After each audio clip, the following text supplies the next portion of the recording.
Assalamualaikum Ulin, selamat malam. Waalaikumsalam Pak, selamat malam Pak. Ya, yang lain belum pada gabung nih, Lin. Udah saya share sih Pak linknya. Udah ya. Oke. Apa kita mulai aja ya sambil menunggu teman-teman yang lainnya. Oke, Bismillahirrahmanirrahim. Assalamualaikum warahmatullahi wabarakatuh. Ulin yang saya hormati sama host juga. Terima kasih Ulin sudah gabung di awal-awal ini. Tentunya ini kuliah yang keempat ya, yang ketiga ya,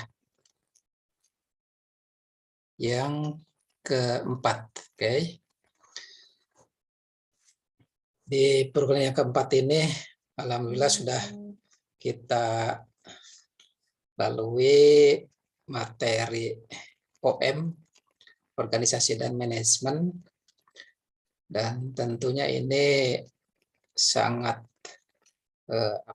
erat dan sangat bagus untuk kita lakukan dalam kehidupan sehari-hari, karena dengan manajemen yang kita lakukan dalam kehidupan, mulai dari bangun tidur katakanlah, sampai dengan selanjutnya melakukan aktivitas sampai dengan sore, kita lakukan dengan manajemen. Assalamualaikum Soleh, kita gabung lagi ya. Waalaikumsalam, baik Pak. Oke, kita lanjut. Ini udah 2 yang ikut gabung. Di pertemuan yang keempat ini tentunya kita akan berbeda dengan pertemuan sebelumnya, namun masih sekitar lanjutan fungsi-fungsi manajemen. Sekarang lebih memilih pelaksanaan manajemen dalam organisasi itu, yaitu manajerialnya, dan memanage dalam sebuah organisasi itu menggerakkan bagaimana organisasi yang di dalamnya tentunya sumber daya yang ada, apa itu sumber daya manusia, sumber daya alam, sumber daya teknologi, dan lain-lain, yang ini kita terus dorong supaya seorang manajer sebagai pemimpin atau manajerial yang ada dalam suatu organisasi atau perusahaan tadi bisa melaksanakannya sesuai dengan amanat yang telah ditetapkan sebelumnya atau dalam perencanaan sebelumnya, yaitu visi misi dan rencana-rencana berikutnya. Dan semoga di pertemuan yang keempat dan selanjutnya ini kita terus optimalkan bagaimana mengorganisasikan dalam memanage ini mempunyai hal-hal yang baik, yang positif, dengan terus memberikan pelajaran-pelajaran yang menjadikan kesuksesan.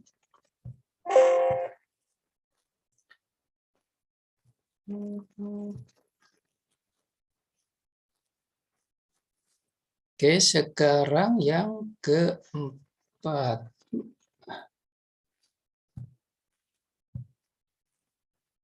Ini.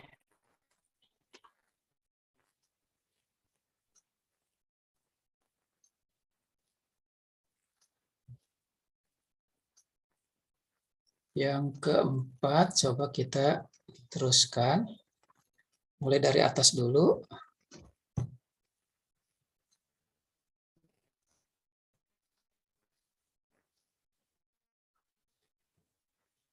Sekarang yang kita bahas mengenai tingkatan manajer.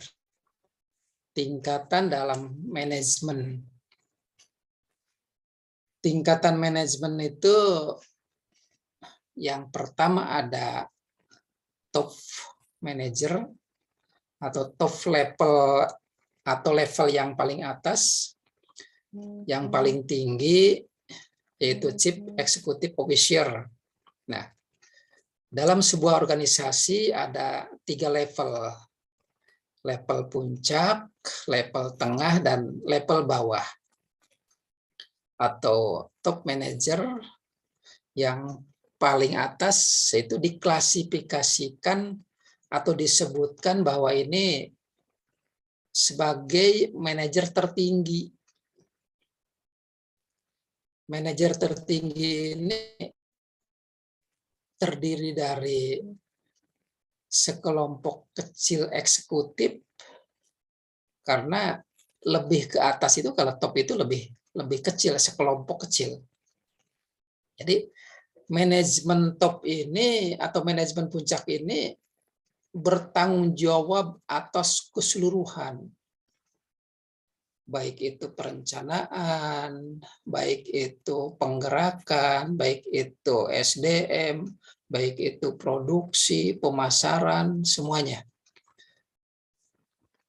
Jadi sekelompok atau hanya sebagian kecil dalam eksekutif manajemen puncak ini yang bertanggung jawab atau yang paling atas, yang mengerucut yang paling atas, itu dalam sebuah organisasi. Sebuah organisasi bisa dijalankan yang paling atas atau yang pimpinan dalam perusahaan itu sebagai manajer puncak atau top manager ini yang bertanggung jawab atas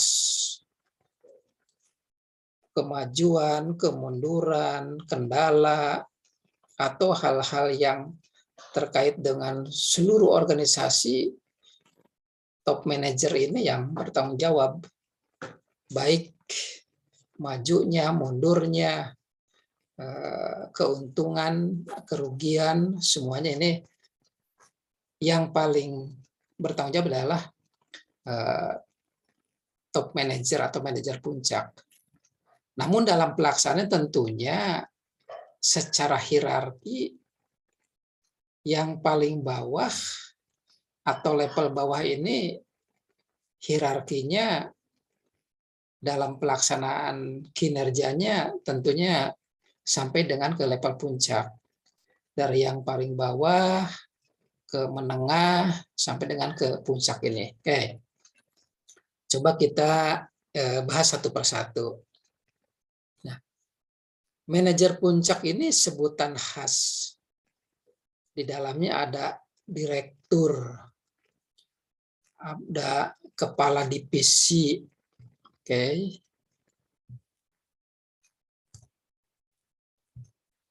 Ada wakil direktur, mungkin juga ada asisten direktur.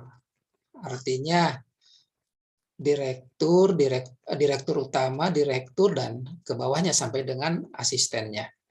Ini yang disebut sekelompok kecil yang paling bertanggung jawab, yaitu dalam manajer puncak. Dari sekelompok kecil ini harus dipahami bahwa jabatan serta presentasinya akan lebih mudah memahami bagaimana kemampuan yang dibutuhkan dalam menyelesaikan pekerjaan. Nah, pekerjaan-pekerjaan yang dilaksanakan ini akan terlihat beban kerjanya, tinggi rendahnya, banyak sedikitnya dalam suatu pekerjaan tersebut. Ini di top manager. Jadi top manager ini akan banyak mempengaruhi kebijakan-kebijakan, akan banyak mengatur organisasi, dan menjadikan keputusan serta ketetapan apa yang menjadi roda organisasinya, jalannya perusahaan atau jalannya organisasi yang diembannya tadi. Jadi secara khas, jadi sekelompok kecil. Nah, dari sekelompok kecil ini dapat dijelaskan juga di dalamnya apa yang menjadi kriterianya, beban kerjanya. Misalnya direktur harus mempunyai konseptual, daya pikir, teropong atau forecast ke depan, itu harus lebih banyak atau pikiran-pikiran, ilmu-ilmu yang kalau dipresentasikan 75%.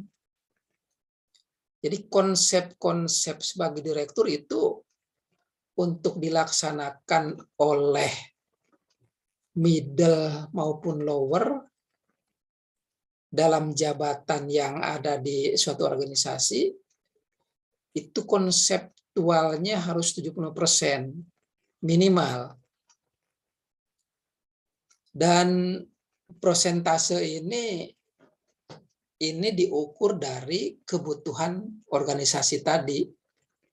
Jadi dalam memanage sebuah organisasi, seorang pimpinan atau direktur tadi yang paling puncak artinya hanya seorang, karena yang memimpin ini secara puncaknya yang terdiri dari asisten ataupun dari divisi itu direktur atau direktur utama, jadi harus 75% dalam konseptualnya untuk kemampuan menguasai konseptual. Baik itu secara nalarnya, dari emosinya, dari silaturahminya, dari jangkauan koordinasinya. Jadi konseptualnya 70%.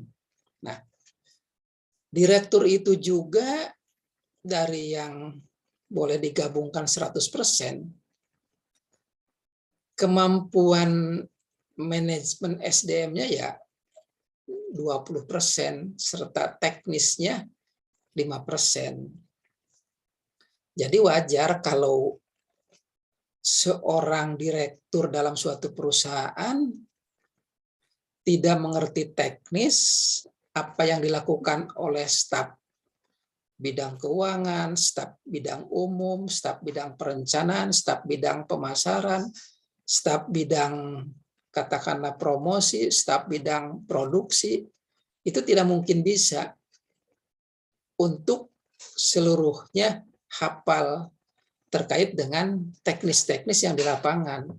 Apalagi dengan terus berkembangnya teknologi, semuanya diserahkan yang paling banyak itu ke level lower atau di bawah. Jadi direktur itu kemampuannya dalam mengonsep, dalam mengforecast, dalam merencanakan secara keseluruhan 70%. Dan kenapa hanya 20% untuk memanage SDM?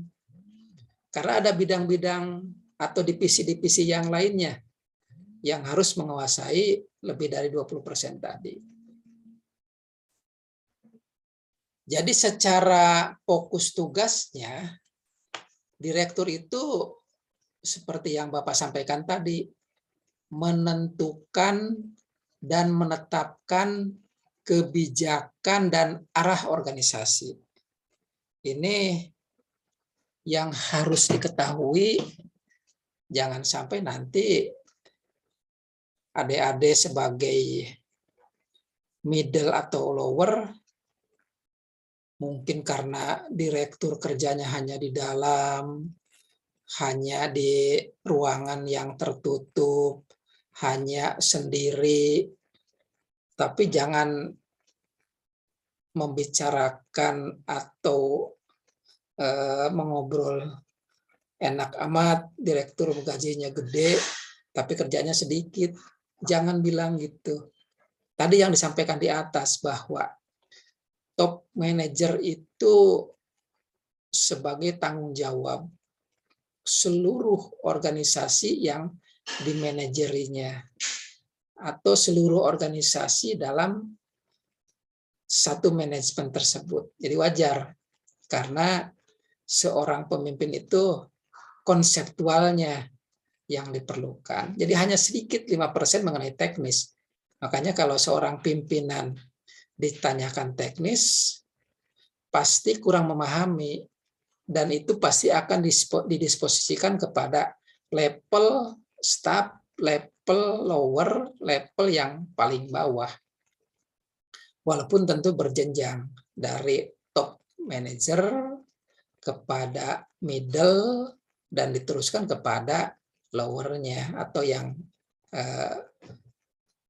paling bawah tadi. Oke. Nah, ini bagi organisasi yang melaksanakan prinsip-prinsip atau fungsi-fungsi dari kebijakan manajemen tadi, manajemen dalam organisasi.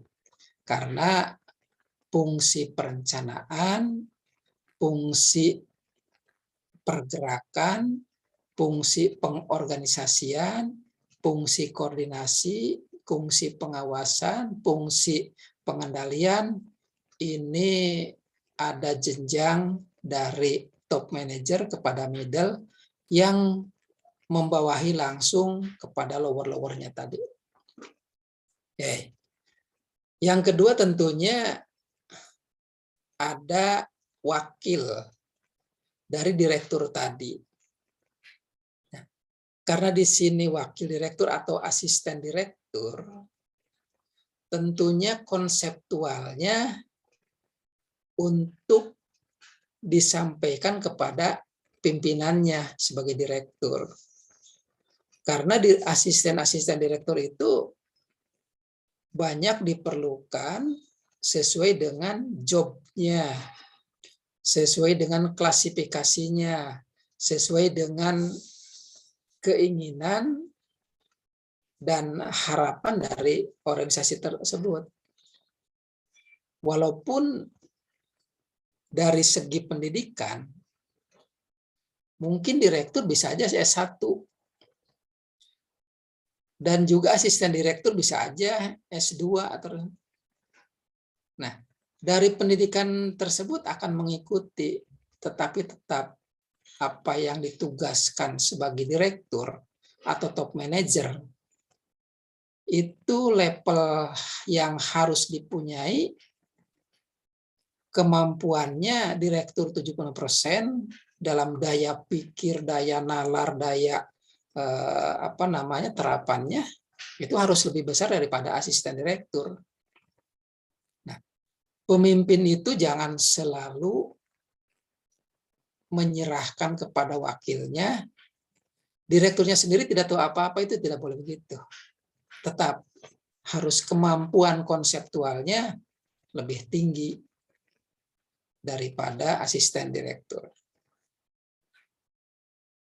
Tetapi dari sisi yang lainnya, dari segi kemampuan memanage SDM-nya, itu harus lebih tinggi juga daripada direktur. Kalau kemampuan konseptual direktur 75%, asisten direktur itu 50%, berbeda dengan kemampuan memanage SDM-nya. Berarti direktur harus lebih banyak, karena yang tahu, yang hafal dari sifat karakter permasalahan dalam lingkupnya ya asisten direktur tadi atau wakil dari direktur tadi. Jadi harus menguasai sampai dengan 40%. Dan teknisnya, karena ini menjadi wakil dari direktur, ya harus mengetahui lebih tinggi daripada direkturnya. Kalau direktur itu hanya 5%, kemampuan teknisnya ya asisten direktur ya 10%. Ini yang terkait dalam top manager atau manajemen puncak. Nah, dua ini mengenai direktur dan asisten direktur. Ini yang disebutkan tadi di atas, sekelompok kecil eksekutif. Jadi sekelompok kecil itu hanya ada direktur dan asisten direktur. Jadi hanya ada direktur utama dan direktur-direktur kata di bawahnya. Misalnya direkturnya ini sebagai top, wakil direkturnya misalnya ada 4, wakil atau asisten direktur operasional, asisten direktur keuangan, asisten direktur pemasaran, asisten direktur perencanaan misalnya. Itu harus semuanya kemampuan konseptualnya di bawah direktur tadi. Jadi sekelompok kecil ini ada 2, direktur dan asisten direktur. Ini yang harus dipahami oleh adik-adik semua, bahwa 2 kelompok atau 2 jabatan ini dalam sekelompok kecil dalam eksekutif dari suatu organisasi. Jadi ada 2, direktur dan asisten direktur, atau direktur utama dan direktur-direktur. Ini yang menjadikan top manajernya ada di organisasi yang sesuai dengan keadaan dari organisasi tersebut. Misalnya perusahaan besar yang jumlah pegawainya sampai 5.000 orang misalnya. Nah, tentunya harus menyesuaikan. Tidak mungkin seorang direktur mampu memanage SDM yang 5.000 orang. Tentunya nanti akan ada turunannya kepada asisten direktur tadi atau wakil direktur tadi, yang terus ke bawahnya ada divisi-divisi atau bidang-bidang atau bagian-bagian sesuai dengan kebutuhan keadaan dari organisasi tersebut atau di perusahaan tersebut. Itu top manager. Yang kedua, ini yang level tengah atau middle level atau manajer menengah. Manajer menengah itu yang sifatnya ke atas harus kerja bagaimana, ke bawah harus mengerjakan apa, memimpin apa. Ini yang manajemen menengah atau middle level ini. Dari manajemen menengah, karena ini menjadi tingkatan yang ada di sebuah perusahaan, jadi para manajer menengah ini tadi yang Bapak sampaikan, membawahi dan mengarahkan kegiatan-kegiatan para manajer lainnya. Apakah itu tadi yang Bapak sampaikan, mungkin di bidang unit-unit, bidang bagian produksi, bagian periklanan, bagian pendapatan, bagian koordinasi, itu level-level yang di bawahnya itu harus mengetahui apa yang ditugaskan oleh top manager dan harus melaksanakan tingkatan-tingkatan mengarahkan apa dalam kegiatan-kegiatan tersebut. Nah, dalam middle level ini kadang-kadang juga ya ada mungkin disebutkan karyawan operasional lah, atau mungkin unit-unit, dan ini dalam unit atau departemen ini misalnya ada menjadi kepala pengawas, kepala unit, kepala produksi, Bisa jadi yang membawahi beberapa orang atau beberapa bagian. Ini. Nah, dari level yang middle ini atau executive manager ini ada beberapa hal yang seperti juga di atas. Seperti yang top manager tadi ada direktur dan asisten direktur. Atau mungkin sebutannya direktur utama dan direktur-direktur di bawahnya. Ini sekarang yang kedua, yaitu middle level atau manajer menengah. Sama ada dua juga, bagaimana kemampuan dan konseptualnya. Yang pertama dari middle manager itu salah satunya kepala bidang, atau tadi yang Bapak sebutkan kepala divisi, atau tadi juga mungkin ada wakil direktur, karena ada di bawahnya juga. Nah, kemampuan konseptualnya tidak seperti dengan direktur utama atau direktur atau top manager. Kalau top manager itu 75%, berarti harus menguasai semua. Kalau kepala bidang, karena sifatnya lebih kepada mengawasi, turun ke lapangan, melihat dari pekerjaan yang dilakukan oleh karyawan yang level bawahnya. Jadi konsepnya itu hanya menunggu, menjalankan apa yang dilakukan oleh direktur atau direktur utama. Misalnya, direktur utama memberikan surat edaran atau petunjuk kerja atau dasar-dasar dari pola baru terkait dengan kegiatan. Karena konsepnya dari top manager yang 70% tadi, sehingga kepada kepala bidang atau yang level menengah, itu kemampuannya hanya 20% untuk mengkonsepnya atau menjalankan konsep yang telah ditetapkan oleh direktur utama atau direktur tadi. Jadi yang level menengah setingkat kepala bidang, setingkat kepala divisi, itu 20% menjalankan, artinya konseptualnya, karena sudah top down, sudah turunan dari manajer puncak tadi.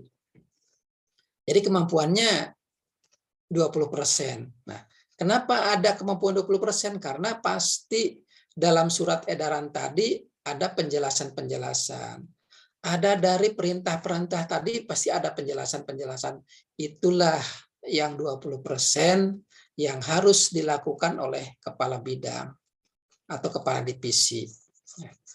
Jadi kemampuan 20% untuk disampaikan, memanage dalam satu lingkup yang ada dalam divisinya, satu lingkup yang ada dalam bidangnya. Namun, dalam kemampuan memanage SDM-nya, kemampuan memanage sumber daya manusianya, itu harus lebih banyak. Kalau top manager 10%, di sini harus 70% harus menguasai. Alurnya bagaimana, sifatnya bagaimana, karakter karyawannya bagaimana, jumlah karyawan laki dan perempuannya bagaimana, pembagian tugasnya bagaimana, shift-nya bagaimana, kehadiran bagaimana. Ini yang harus dilakukan seorang kepala bidang, seorang kepala divisi mampu atau harus mampu memanage SDM-nya sampai dengan 70%. Jangan ada apa-apa diserahkan kepada direktur sebagai top manager. Lakukan, selesaikan, ambil solusi oleh kepala bidang-bidang di sini. Jadi laporan kepada top manager sebagai direktur itu laporan masalah yang sudah diselesaikan solusinya, yang sudah dilakukan penyelesaiannya. Itu jangan melaporkan dari kepala bidang sebagai yang diberikan kewenangan 20% kemampuannya justru diberikan mentah-mentah kepada top manager. Ya pasti marah top manajernya. Karena selesaikan di bawah, setelah itu laporkan kepada pimpinan, tapi laporannya bukan mentah. Laporan yang sudah ada tindakan, laporan ada penyelesaiannya, bahkan laporan sudah selesai. Itu yang menjadikan konseptualnya dalam memanage itu harus mampu menyelesaikan tindakan-tindakan tadi. Dan di sini juga kemampuan teknisnya ya 10% karena ini middle, tetapi fokusnya harus kepada staf dan operasionalisasi kebijaksanaan tadi. Ini yang harus dijalankan oleh kepala bidang sebagai middle. Itu yang ke-1. Dari kebijakan-kebijakan sebagai middle. Yang kedua, supervisor. Ini juga yang ada dalam middle manager, tetapi di bawah kepala bidang. Hanya satu strip atau di bawah kepala bidang. Karena kenapa? Konseptual di kepala bidang 20%, memanage dalam SDM-nya 70%. Kalau di bawah justru yang supervisor itu yang paling banyak kemampuan memanage SDM di atas kepala bidang harus sampai dengan 75%. Ini yang harus dilakukan oleh supervisor di sini. Jadi ada tingkatannya. Kepala divisi, kepala bidang, ke bawahnya supervisor. Artinya lebih kepada pengawasan. Jadi kemampuan memanage SDM-nya harus di atas kepala bidang atau kepala divisi tadi. Jadi sampai dengan 70%. Nah, yang lainnya atau manajer lini pertama. Jadi tingkatan paling rendah, tadi yang pertama kan top manager. Top manager ini yang paling atas, yang hanya sekelompok. Yang middle, yang tengah-tengah, itu juga di bawah dari direktur atau wakil direktur, tetapi di atas dari staf-staf atau tingkatan yang paling rendah ini. Itu yang level menengah. Nah, sekarang kita bahas apa sih yang menjadi manajer lini pertama. Disebutkan manajer, tapi ada lini pertama. Ini nama job yang ada dalam organisasi. Nah, semuanya manajer, hanya top manager atau puncak, yang kedua menengah, yang ketiga lini pertama atau lower level, bawah. Nah, dari tingkatan paling rendah dalam suatu organisasi yang memimpin dan mengawasi tenaga-tenaga operasional, ya tadi disebut manajemen lini atau garis pertama. Para manajer lower level ini sering disebut juga sebagai kepala atau pimpinan mandor, pimpinan penyelia, atau kepala kelompok atau kelompok atau grup gitu ya. Ini yang lini pertama dalam suatu organisasi, apakah itu perusahaan maupun organisasi yang lainnya. Kalau dilihat ini mungkin yang ada di pemerintahan lah gitu ya, yang ada di pemerintahan. Jadi ada satu organisasi di tingkat pemerintahan, ini ada misalnya di contoh lah, misalnya di pemerintahan kabupaten atau kota, yang tingkat puncak atau top manager itu di dalamnya ada bupati atau wali kota, ada wakil bupati, ada wakil kota, ada sekretariat atau sekretaris daerah. Ini yang menjadi top manager atau manajer puncak. Itu di pemerintahan daerah. Nah, dari 3 tadi, bupati, wakil bupati, atau wali kota, wakil wali kota dengan sekda, itu tingkat atas atau top manajernya. Nah, setelah itu dari tingkat atas yang banyak mengepalai atau menjadikan unit-unitnya itu masih sekelompok tingkat atas, ada kepala-kepala OPD atau kepala dinas. Itu yang menjadikan satu kesatuan top manager. Itu kalau di pemerintahan. Yang menjadi level tengahnya ada sekretaris, ada kepala bidang, atau kepala bagian, atau juga asisten di daerah. Ini yang kalau lihat di pemerintahan.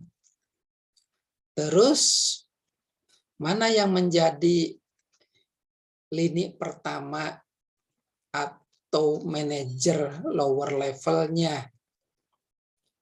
Manajer yang tingkatan paling bawah, tetapi memimpin, mengawasi tenaga-tenaga operasional atau staf-staf yang masih golongan rendah, yaitu para kepala seksi misalnya. Ini kalau yang tingkat di pemerintahan. Kalau dalam suatu perusahaan mungkin BUMN atau BUMD berbeda lagi. Top manajernya di situ ada komisaris utama atau komisaris ditambah dengan direktur utama. Itu yang ada dalam badan usaha milik negara ataupun badan usaha milik daerah yang ada dalam perusahaan BUMN maupun BUMD. Jadi yang menjadi topnya itu ada 2, komisaris yang dibagi 2, komisaris utama dan komisaris, serta ditambahkan lagi yaitu seorang direktur utama. 3 jabatan ini menjadikan top manager, baik itu di BUMN maupun di BUMD. Ini yang menjadi topnya. Yang menjadi level tengahnya dalam BUMD itu, di dalamnya ada direktur-direktur, misalnya direktur keuangan, direktur operasional, direktur pemasaran, direktur pergudangan, dan menyesuaikan dengan direktur-direktur yang lainnya. Ini yang menjadi level tengah yang pertama. Yang keduanya, level yang kedua dalam level yang tengah, ada kepala-kepala divisi. Itu yang menjadikan level tengah yang kedua tadi, itu divisi-divisi. Kalau manajer lini pertama, di atas staf atau lower levelnya, ini kepala-kepala bagian atau kepala-kepala unit yang ada dalam BUMN maupun di BUMD tersebut. Sedangkan yang bagian mandor, bagian pemeriksaan yang di bawah, atau penyelia, atau mungkin di bagian teknisi, itu yang lini pertama manajer ini yang harus bertanggung jawab kepada middle hasil pekerjaan yang dilakukan oleh para kepala atau pimpinan dari mandor-mandor tadi atau penyelia-penyelia tadi. Jadi tingkatannya itu sampai ke sana. Kalau ini dilakukan secara baik, organisasi dan manajemen apapun akan berjalan lancar.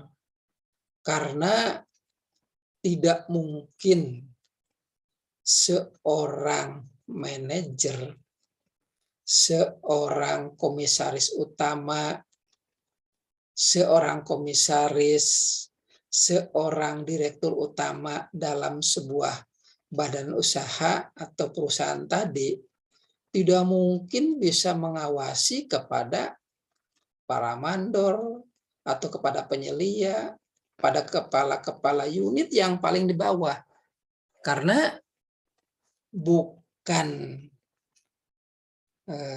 yang harus dikerjakan, tetapi itu justru yang harus dilakukan, memanage atau kebijakan-kebijakan memanage apa yang harus digaris bawahi atau yang harus dilakukan, langkah-langkah apa, tahapan-tahapan yang harus bisa berjalan.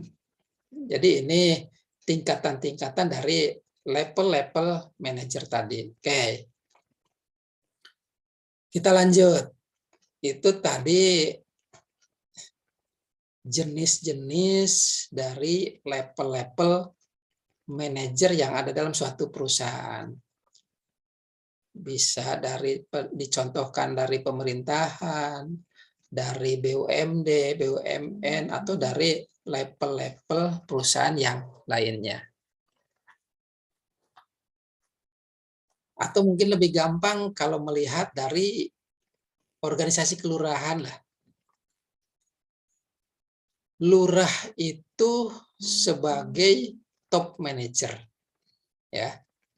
Lurah itu sebagai top manager satu dalam satu kelurahan, yaitu top manajernya lurah.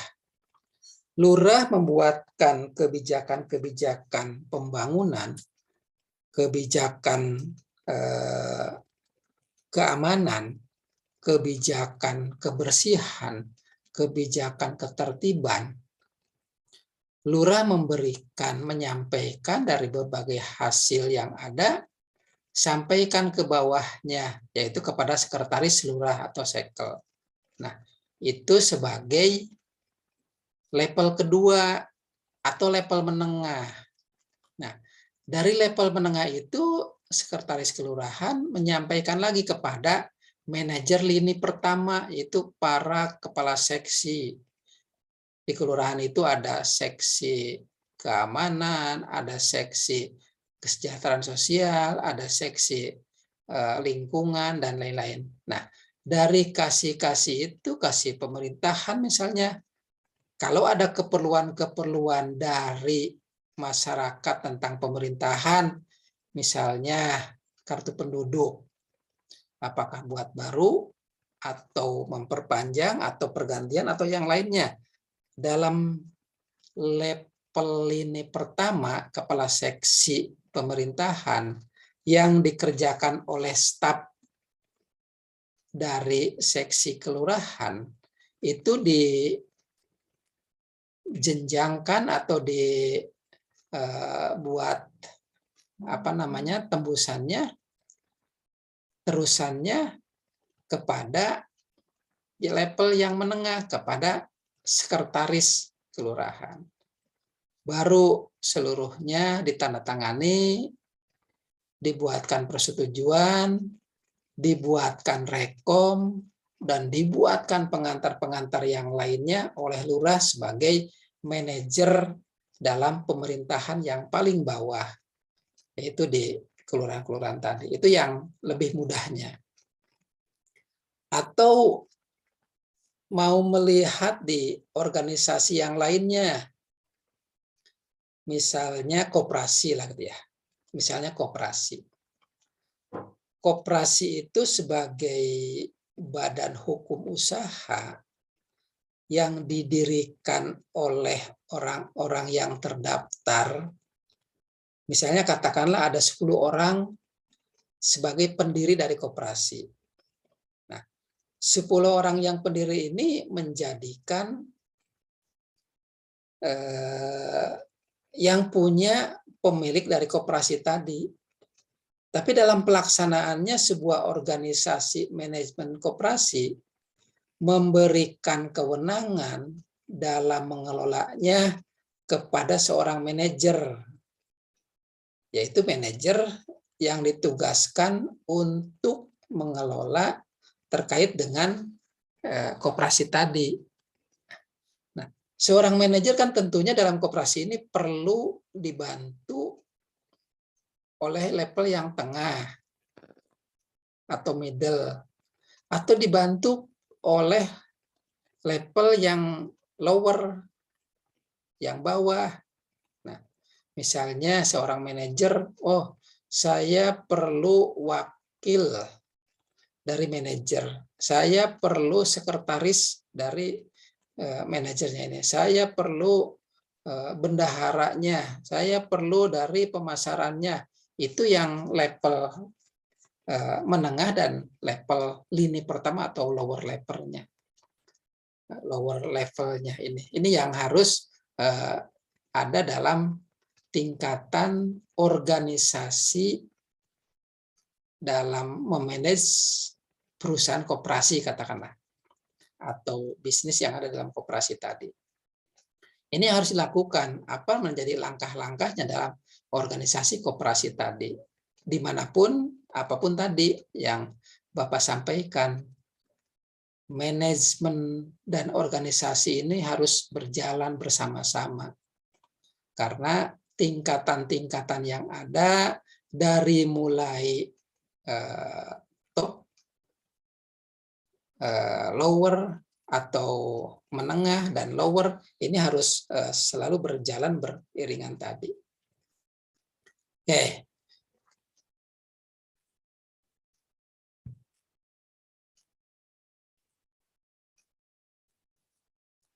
Oh iya, silakan Adinda.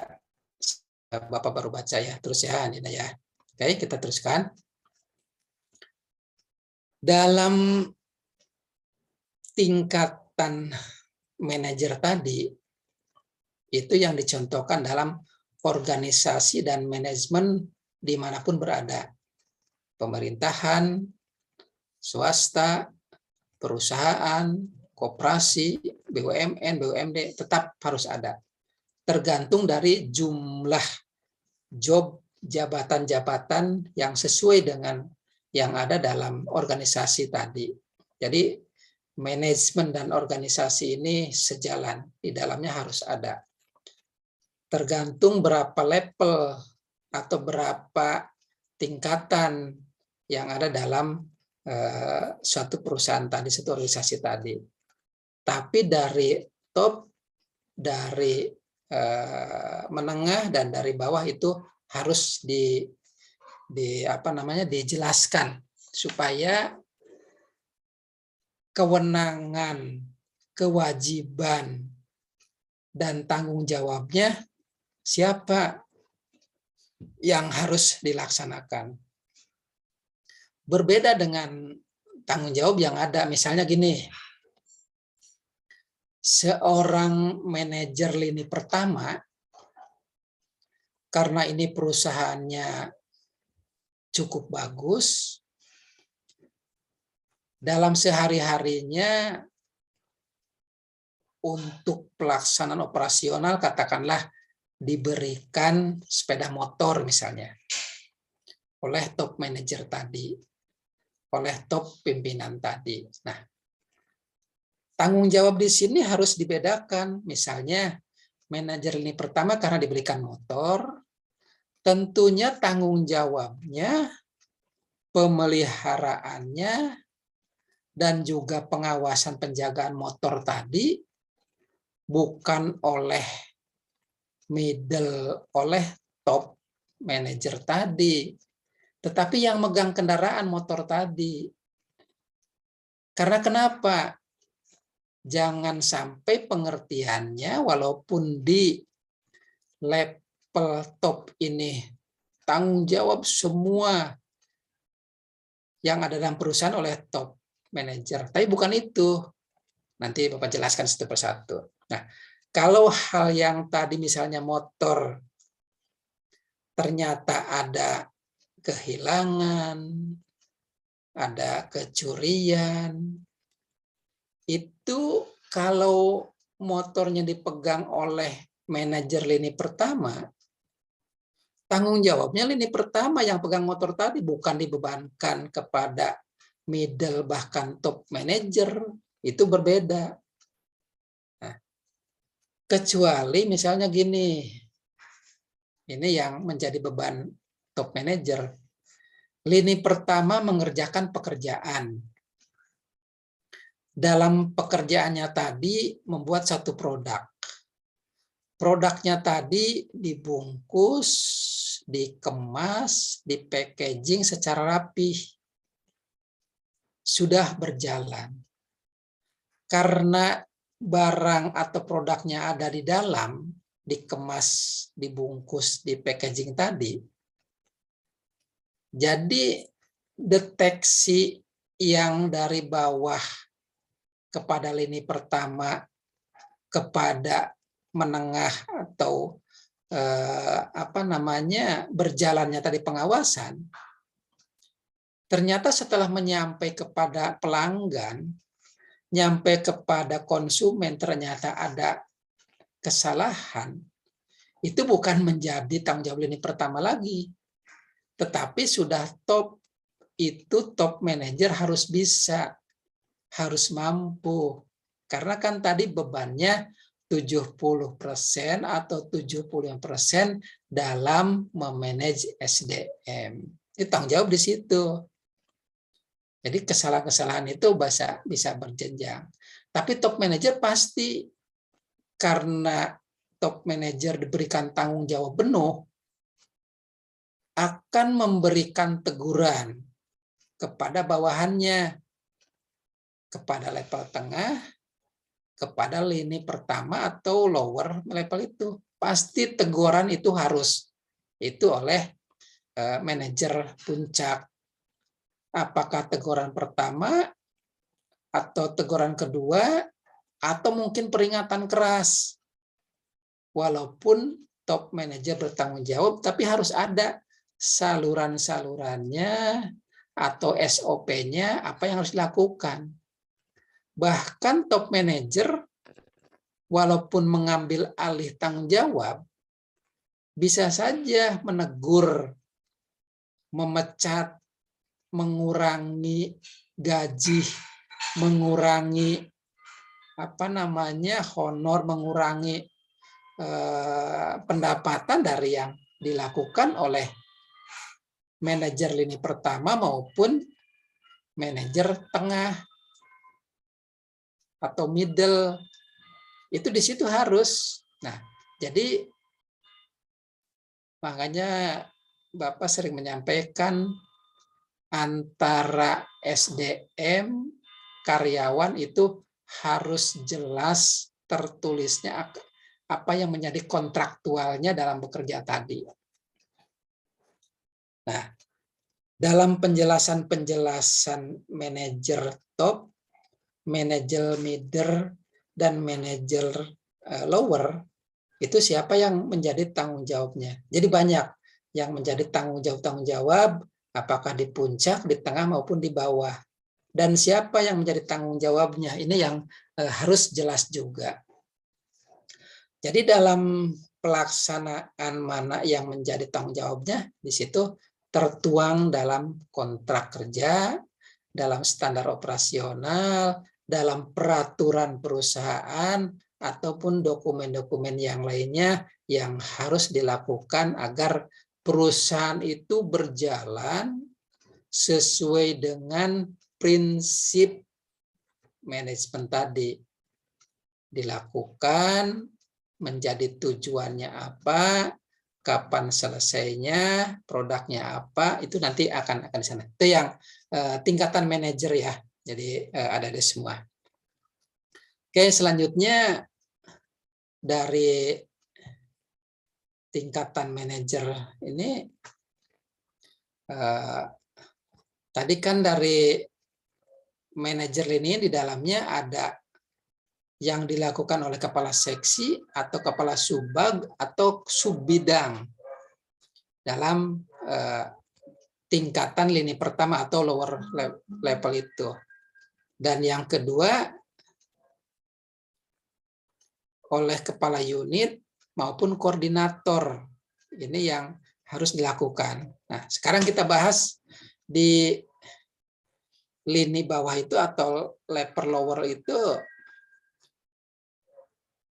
kepala seksi itu hanya 20% kemampuan konseptualnya.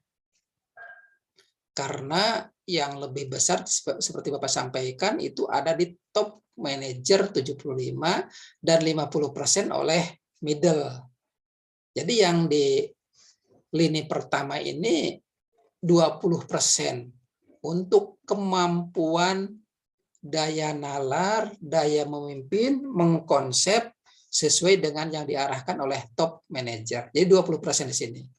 Nah, dalam kemampuan memanage SDM itu 30% dalam unit yang ada. Nah, seperti Bapak sampaikan kembali contoh yang tadi, satu perusahaan 1000 pegawai. Dalam perusahaan ini dibagi menjadi 3 direktur katakanlah. Satu direktur membawahi 300 orang. Direktur yang satunya 350 orang. Direktur yang kedua. Direktur yang ketiga 350 orang. Jadi jumlah 1000.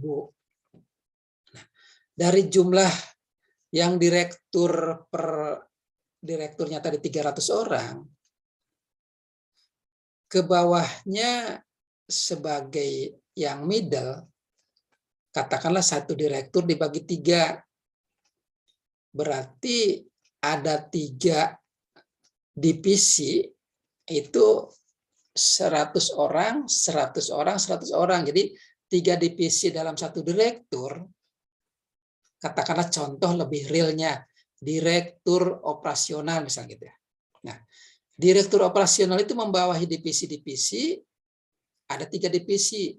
Divisi A, divisi B, divisi C, jumlahnya sama. 100, 100, 100 dalam satu divisi. Nah, dalam satu divisi ini dibagi lagi menjadi 4 seksi. Seksi 1, seksi 2, seksi 3, seksi 4. Berarti dari divisi jumlahnya 100, dari satu seksi itu berarti kalau 4 seksi berarti kan ada 25 orang. Ini yang menjadi kemampuan memimpin dalam 25 orang dalam satu seksi itu 20% yang harus dilakukan oleh kepala seksi. Karena tingkatannya dari 25 orang menjadi 100 orang dan menjadi 1000 orang ke atasnya. Nah, ini yang 25 orang, 100 orang, 300 orang dalam satu direktur dan menjadi 1000 orang dalam seluruh organisasi. Berarti kemampuan konseptualnya bebannya untuk 25 orang itu 20%. Kenapa harus ada mengkonsep 20 orang? Karena tugas-tugas yang dibebankan dalam satu seksi, misalnya yang 25 jumlah pegawai, ini beban kerjanya harus dirata-ratakan, atau mungkin dalam satu seksi itu ada jumlah pegawai yang masuk siang, jumlah pegawai yang masuk sore, dibagi 2 shift misalnya. 25 orang dalam satu seksi, kalau dibagi 2 berarti katakanlah 12 orang dan 13 orang. Mana yang masuk pagi dan mana masuk sore. Nah, 20% ini konsepnya konsep kepala seksi. Jangan sampai membagi shift-nya oleh direktur utama kejauhan. Atau mungkin oleh direktur kejauhan. Atau mungkin oleh kepala divisi juga sama kejauhan. Cukup dikonsep oleh kepala seksi. Mana yang 12 orang masuk pagi, mana yang 13 orang masuk siang. Karena ada 2 shift ini yang harus hafal, yang harus tahu kepala seksinya. Jangan didorong, dibebankan kepada divisinya, kepala divisi. Namun, kepala seksi ini dalam pelaksanaannya tentunya harus menyampaikan laporan, harus menyampaikan tembusan, harus menyampaikan informasi kepada yang lebih atasnya, kepala divisi kah, atau juga direktur kah, atau sampai dengan manajemen top yang lainnya. Itu jadi kemampuannya. Contoh lagi dengan kemampuan manajemen yang 25%, yang 35% memanage SDM-nya. Di sini juga harus tahu mana yang menjadi program unggulan, mana yang menjadi program penunjang, mana yang harus dilakukan urgensi, mana yang harus dilakukan secara khusus karena pesanan khusus dalam satu organisasi perusahaan tadi. Jadi harus bisa. Karena kemampuan 20%, karena memanage 30%, tapi seorang kepala seksi itu harus betul tahu bagaimana teknisnya. Apalagi tadi yang Bapak sampaikan ada pesanan khusus, ada barang yang sesuai dengan pesanan untuk yang urgen, yang segera, apalagi kepada organisasi atau mungkin orang-orang tertentu. Ini kepala seksi dengan konseptual yang 20% yang harus bisa dilaksanakan. Karena bagaimanapun kepala seksi ini yang harus bisa menjadikan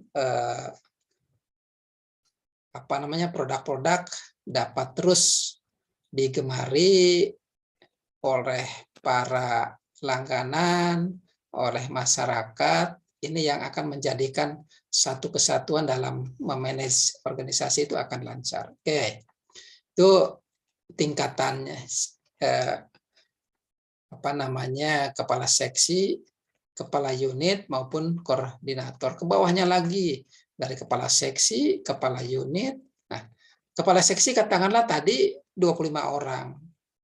Kepala unit karena tadi Bapak bagi menjadi 2. Yang shift pagi atau kerja pagi 12 orang berarti kan unit pertama. Yang satunya yang 13 orang lagi unit kedua. Nah, itu dalam tingkatan jenjang dari kepala seksi. Kemampuannya lebih kecil lagi karena 12 orang cukup 10%. Tetapi teknisnya itu 85%. Itu yang lebih banyak lagi. Yang kedua,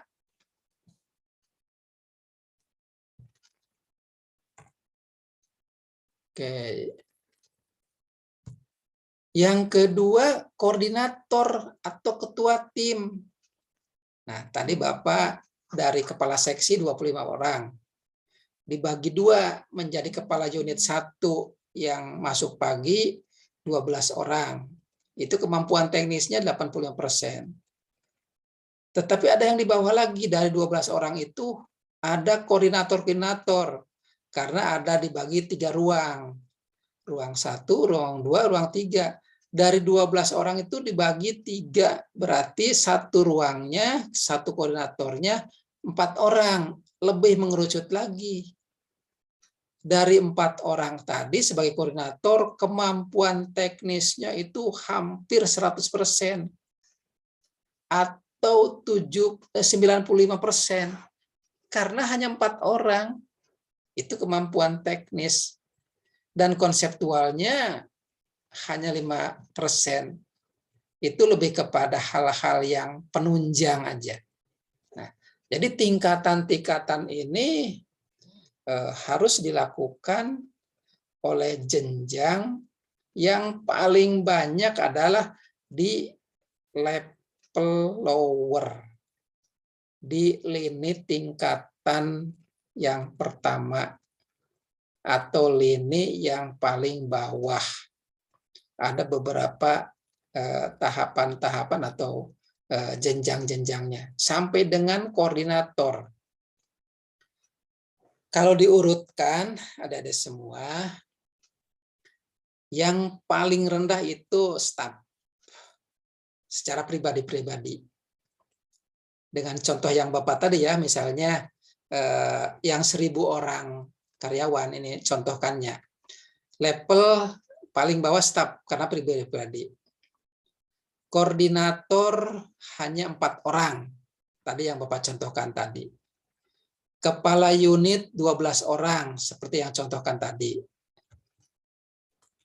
Oke. Yang berikutnya,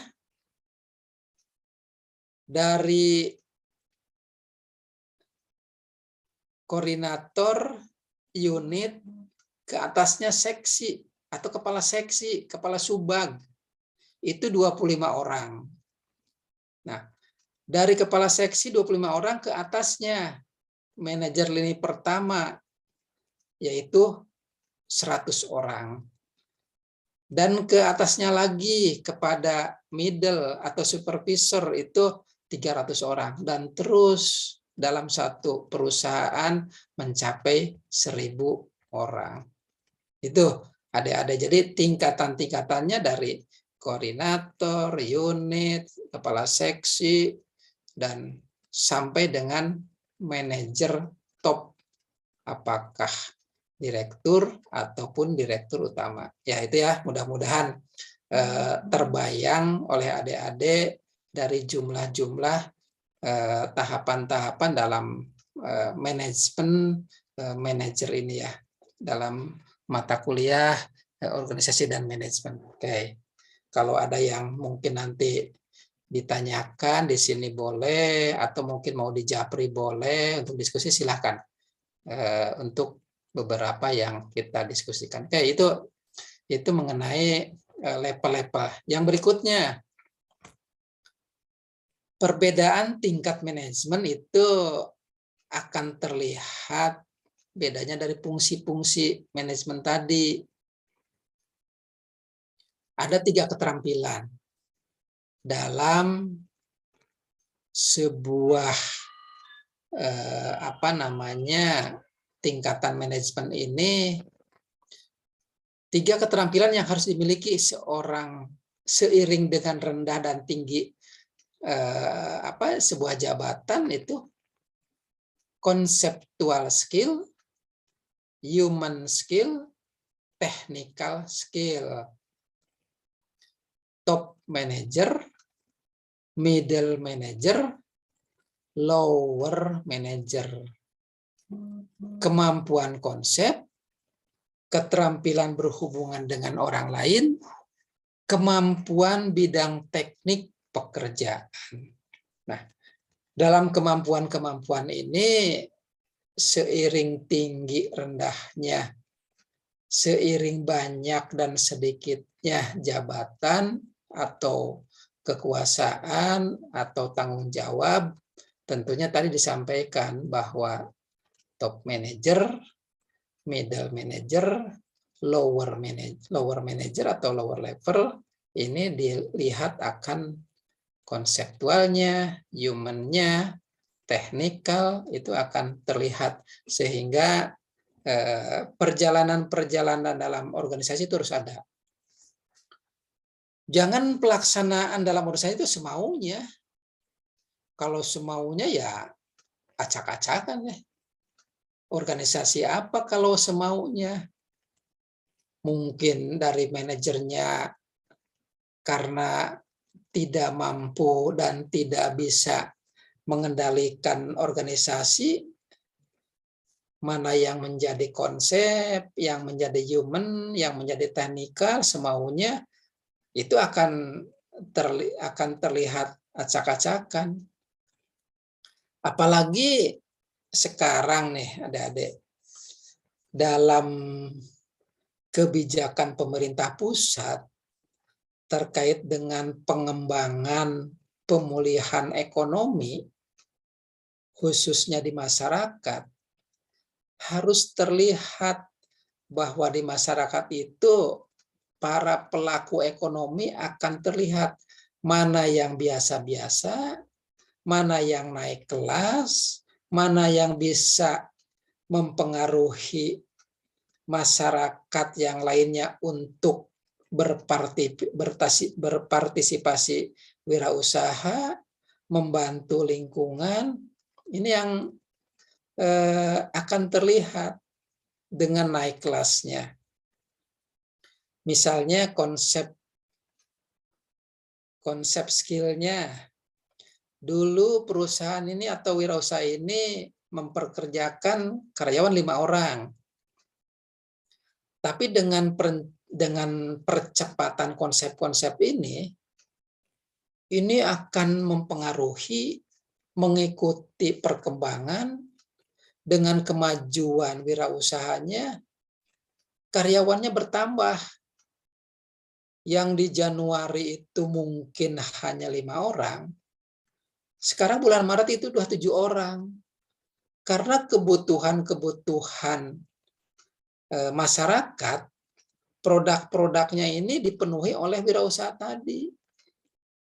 Mungkin nanti untuk persiapan puasa Ramadan ini kebutuhannya banyak, peluangnya banyak, bisa bertambah. Karyawannya menjadi 10 orang. Itu kan jelas. Berarti fungsi-fungsi manajemen ini dalam tingkatannya bisa dijalankan. Dan 3 keterampilan ini dilakukan. Mana yang menjadi konseptual, yang menjadi human skill-nya, apalagi technical skill-nya.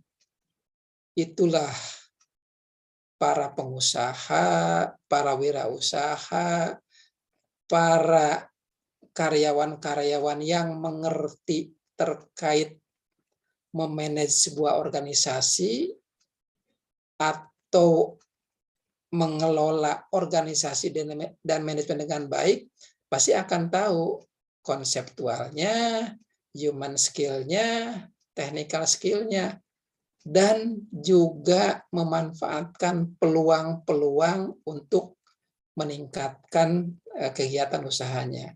Nah, dengan meningkatkan usahanya tentunya akan mendatangkan finansial, akan mendatangkan keuntungan, sehingga dari keuntungan ini yang pasti akan mensejahterakan karyawannya, dan dengan banyaknya yang didapat dari keuntungan tadi akan mendapatkan penghasilan. Itu baik untuk karyawan dan juga baik untuk organisasi. Itu yang harus di-manage. Itu ada di semua. Waktunya sudah habis, jam 20:20. Jadi itulah yang dapat disampaikan perkuliahan yang keempat malam hari ini. Kita akan lanjutkan lagi di minggu depan perkuliahan yang kelima. Oh iya, nanti Bapak share ya untuk mata kuliah atau dari 1 sampai 4 ini. Demikian yang Bapak dapat sampaikan. Mohon maaf apabila ada yang tidak berkenan. Bapak akhiri. Assalamualaikum warahmatullahi wabarakatuh. Selamat malam. Waalaikumsalam warahmatullahi wabarakatuh. Selamat malam, Pak. Malam.